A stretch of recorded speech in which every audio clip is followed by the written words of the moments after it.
So let's see. I have a couple more examples that I really like. One is this Artur Yusupov game. And I actually went over this game with Artur Yusupov. It was a very interesting time for me. So I wanted to share just a little bit, not too much, because you guys could always read the notes. But there were a couple interesting moments here. I want to talk about how we approach the endgame, not the endgame itself so much. So Yusupov has white. He's playing Khalifman, who you guys might remember was a world champion. He was a knockout world champion, so in my opinion that makes him not so much of a world champion, but still, good player. And this game was 97. So they're playing a Grunfeld, famous for being sharp, right? Yusupov plays some main lines.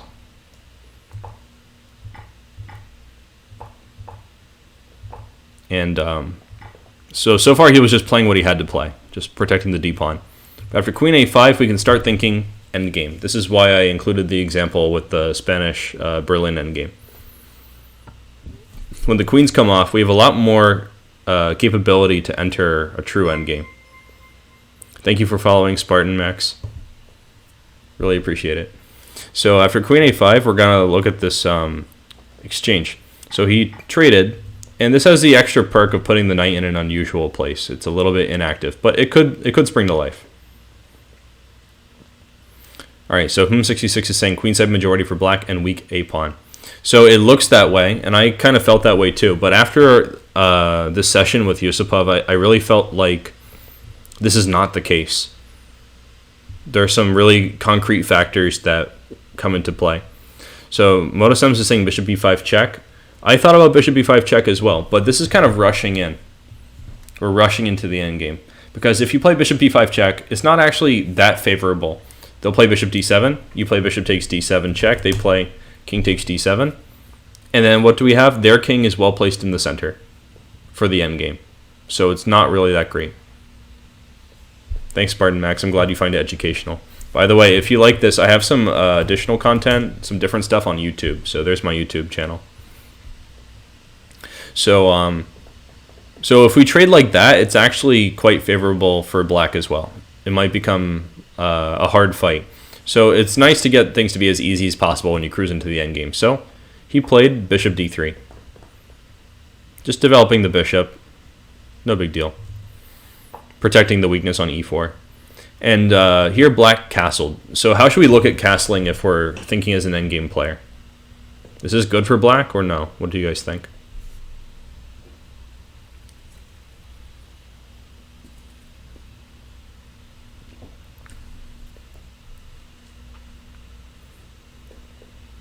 Alright, so Motosem says no. 66 says bad for endgame. Okay. Maybe we could get a vote from someone new, like maybe our Spartan Max. What do you think, Spartan Max? Is castling gonna be favorable for black going to the endgame? Or anybody else?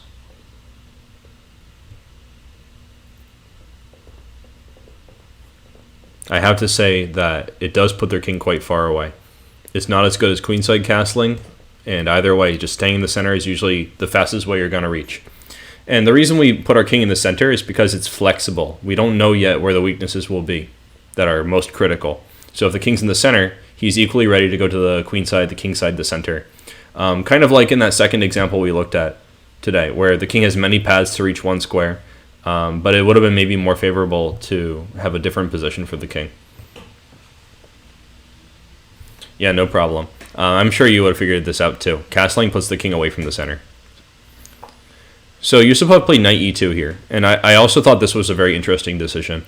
I didn't really like I didn't like knight f3 anyway because of bishop g4. But at the same time, his reasoning for knight e2 is just that he's protecting d2. I think it's implicit that protecting c3 is important because they could try to invade on c3. And the additional reason, which is really important, is that he wants to play pawn f3 in response to f5. f5 is a thematic pawn break in this pawn structure. It's how black is trying to get active. But with the knight on e2, they can just support the e-pawn. And having a strong center is usually favorable in the endgame. This is why Sicilian is such a good opening for the endgame, because usually you have two center pawns against one center pawn, which is also what we see here. This is kind of like maybe I'm going to share that Discord link. Thank you. It's a similar kind of pawn structure, although white's pawns are more advanced than you might get in a Sicilian with colors reversed. So knight e2, right? So black finally used that bishop. Good for them. And Yusupov played rook b1. This is a really good move because it's provoking some weakness. We were talking earlier about how there's a majority on the queen side, these 2 versus 1 pawns. But it turns out that they're just a target. They seem like they could be helpful in the endgame, but it doesn't seem that way concretely right now. Time is important in both the middle game and the end game. That's why I don't think that tempo is one of the critical factors for the end game versus the middle game. It's just important all the time. So we really can't forget that. Going to the end game, certainly having the initiative is quite useful. So here I'd say white has the initiative. They're attacking b7. And there's a threat here. Does anyone see white's threat?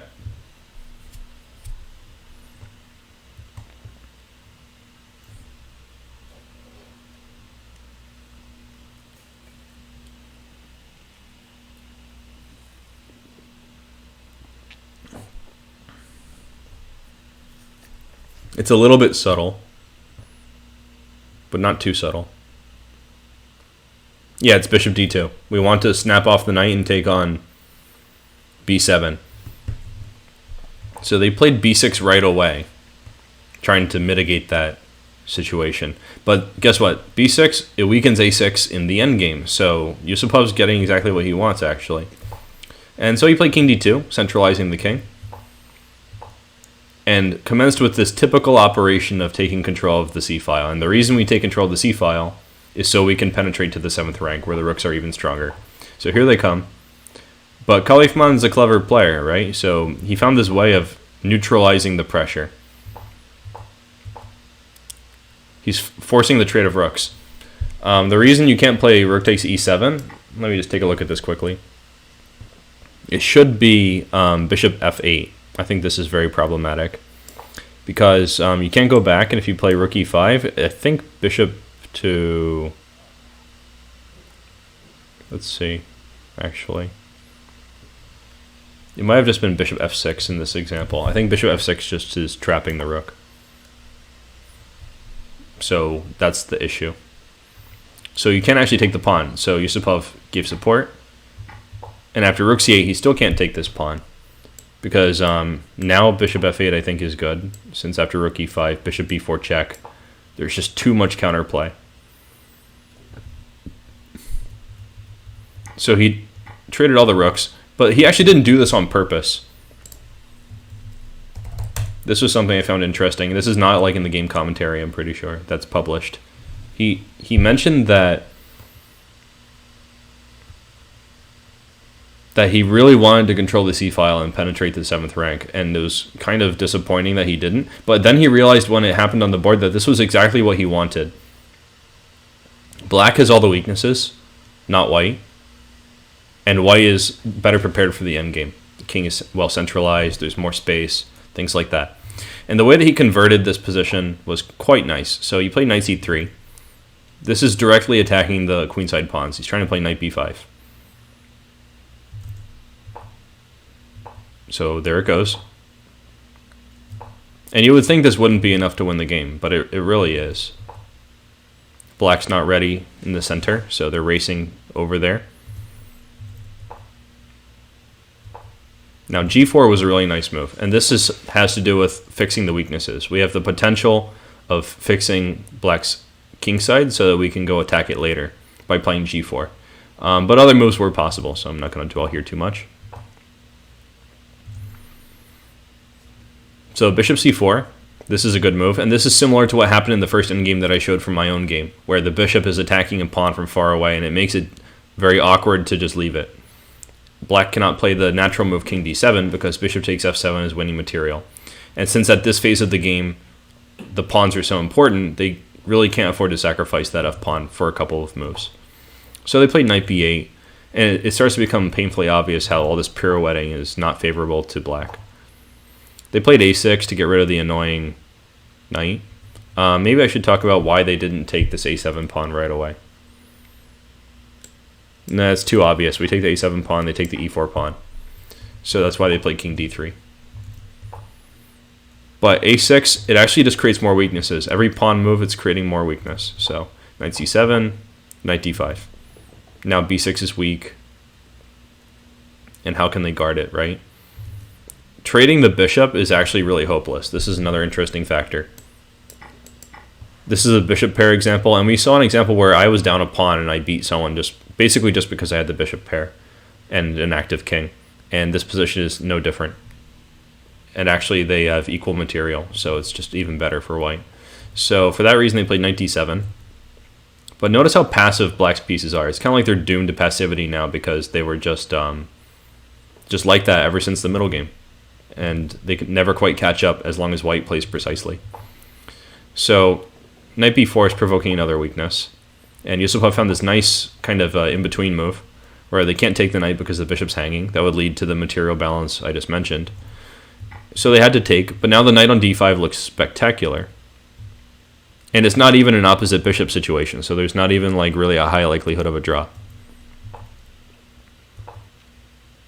Also, I should mention that knight endgames are kind of more drawish than their corresponding king and pawn endgames. So black could strategically be seeking to exchange the bishops. That's something to keep in mind. However, it also seems quite unlikely, and I don't think there was ever even a threat of that in the game. So they played king c7. They finally reached these weaknesses. Another principle in the endgame that's good to remember is that usually you should defend the weaknesses with the king, and you should be playing the active moves with the other pieces. Babysitting pawns with your knights and bishops is usually not so good.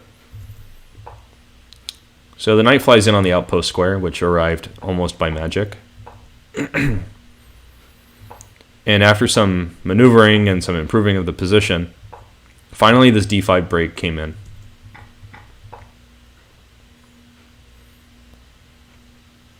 So if we compare the kings, white's king is way more active. This is kind of like that Cohn versus Rubinstein example. The black king's getting pushed to the back ranks. The white king is advancing very effectively. We can see that white has a passed pawn already. And this pawn is actually strong. It's well supported by all the pieces. So we're kind of getting close to the point where we should be thinking about zugzwang. How is white going to win with a zugzwang? So he played knight d6 and got bishop versus knight. Very nice. And g5 is a sad move, but white was intending g5. So they kind of had to do it. Now there's another pawn on the color of the bishop. And I would say that Yusupov's next move is a double exclam move. We would like to create a zugzwang. So what would you guys do here if you're trying to create a zugzwang for white? This could take a couple of moves, because zugzwang means that they're going to reach a position where they cannot improve their pieces anymore. Every move they make makes their position worse. What would that kind of position look like here?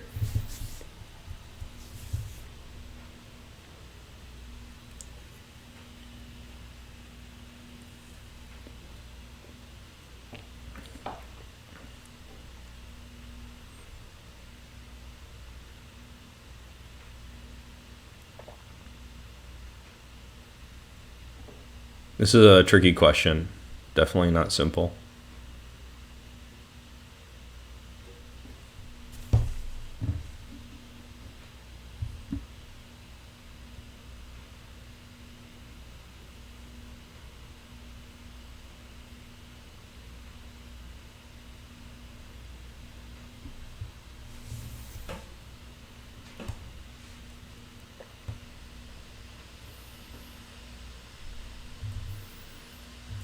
I could maybe suggest what black is up to. It's always good to ask yourself what your opponent's trying to do. So they're probably going to try to harass this pawn on d5. So if you play a move like king b5, they're going to play knight f6. So if we can make it impossible to play knight f6, that would already be kind of like a zugzwang.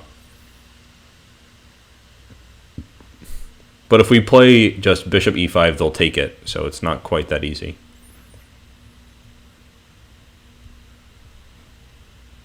They also maybe want to bring their king to d6. Okay, so Spartan Max says bishop e7, then bishop d8. So if we play bishop e7, they'll probably play h6, right? And if you play bishop d8, let's say that they play maybe king c8 in that position. I know it's backwards, but your bishop has to go back to e7, I think. So that might actually end in a repetition. Maybe it's not that precise. Also, you should want your pieces to be as good as they possibly can be. Don't sell yourself short.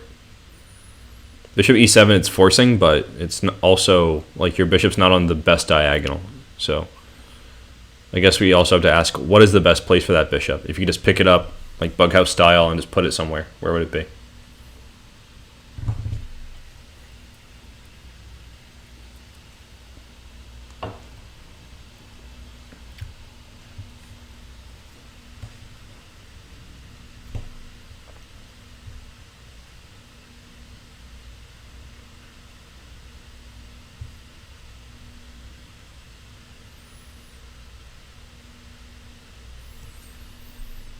So, given the example I showed earlier where the knight gets dominated, I think Spartan Max missed that part.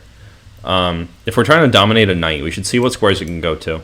So it can go on c5, e5, f6, like that. And it's kind of maybe hinting to go on b6 one day. So we would stop all of this by having a bishop that controls all these squares. So the bishop really belongs on d4 if we wanted zugzwang, where the knight is unable to go to any place. So the way that he reached there was with bishop g3. This is really nice. And part of why bishop g3 is so nice is we could actually achieve the same effect immediately with h3. We'd play h3, knight f6, bishop e5, knight d7, and bishop d4. But there's a big difference. There's this rule that we should not move the pawns unnecessarily. If we play h3, we might regret it one day when we need a waste move. And there is a variation which is like that at some point. I think the variation where the difference of the tempo makes a difference is like this. After king e7, king b5, we want to attack this b6 pawn. But they are going to play king d6. This is their main defensive try. And if we liquidate right away, we reach a position which looks totally winning. But after king c5, it's actually not totally winning. So, can anyone tell me why this position is not winning? It looks just super good. Any ideas?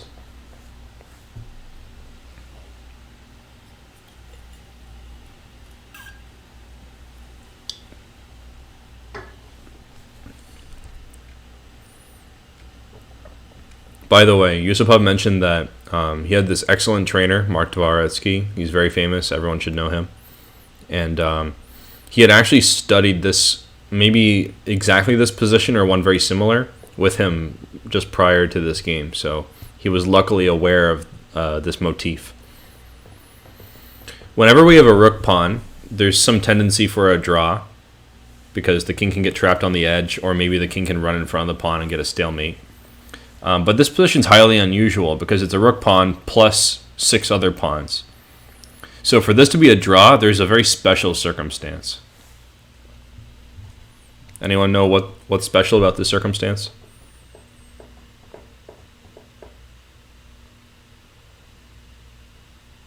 This one is actually pretty obscure, so I wouldn't be shocked if nobody knew. I even had to review this a little bit to be completely familiar. So white wants to promote the a pawn. This much is clear. The problem is their king is stuck on the edge of the board. So if we try to do this with just king moves, it might look like king a6, king c6, king a7, king c7, king a8, king c8. And so black just keeps the opposition. The king never leaves the edge of the board. If the king never leaves the edge of the board, they cannot promote the a pawn, right? Because the king's in the way. So in this position, white wants to use the a pawn to make waste moves in order to force black to step away from their king so they can leave the a file. So they'll play a5 here. This is more critical. And if king c7, white is winning easily by a method that Jeremy Silman calls the fox and the chicken coop method. This is a really cringy name, but it's memorable. The idea is that the king is going to go and take all these pawns. He's going to run over here and munch a few of these, probably all of them, while black is going this way to take this pawn. I'm sorry, that would be illegal. Let's pretend it's like this. So it's going to take them 3 moves, and by that time, the white king is way over here taking all the pawns. So that's the method they would use if the king can just leave the A file. However, black has 2 pawns that they can move. Since black judiciously did not move those pawns, following the Steinitz rule that we shouldn't move the pawns unnecessarily, since they're so important, they can play 2 waste moves in a row. They could play like this, trap the king again, white wastes a move, they waste a move too. So sometimes in the endgame it becomes like an arms race of waste moves. Whoever has more waste moves will win in the zugzwang position, or at least get the favorable result. Could be a draw. But in this example, it becomes a draw after king a7, king c7, king a8, king c8. They can't play any more waste moves because if they play f4 or h4, they lose that pawn and they lose the game because it doesn't do anything. It just gives black more moves to play. So this was a really critical difference. If you played h3, it could be a draw with accurate play. But after bishop g3, there's no such hope. He reached the zugzwang position with ease. And the rest of the game was kind of a wash. He played king c7. He tried to use that good plan. But then he realized he couldn't play king d6 because of bishop takes, knight takes, all that. And here, white has an extra move. Because after king a6, king c6, a5, h6, king a7, king c7, a6, f6, there's a big difference in this position. In the previous position, they had only to choose between f4 and h4, but here they can play h3. And black has to step off. They get in, it's true, but they suffer a horrible fate. Sorry, I'm just clicking uselessly. This would be stalemate normally, but they have these pawns to move, so we see this kind of game. And that's a game. So it's a really big difference, this decision that he made. Yusupov is definitely an endgame wizard. So he did the zugzwanging again and again until he got the favorable version, and Khalifman is no slouch, so he didn't trade into the lost king and pawn endgame. But this position was really hopeless, so he resigned.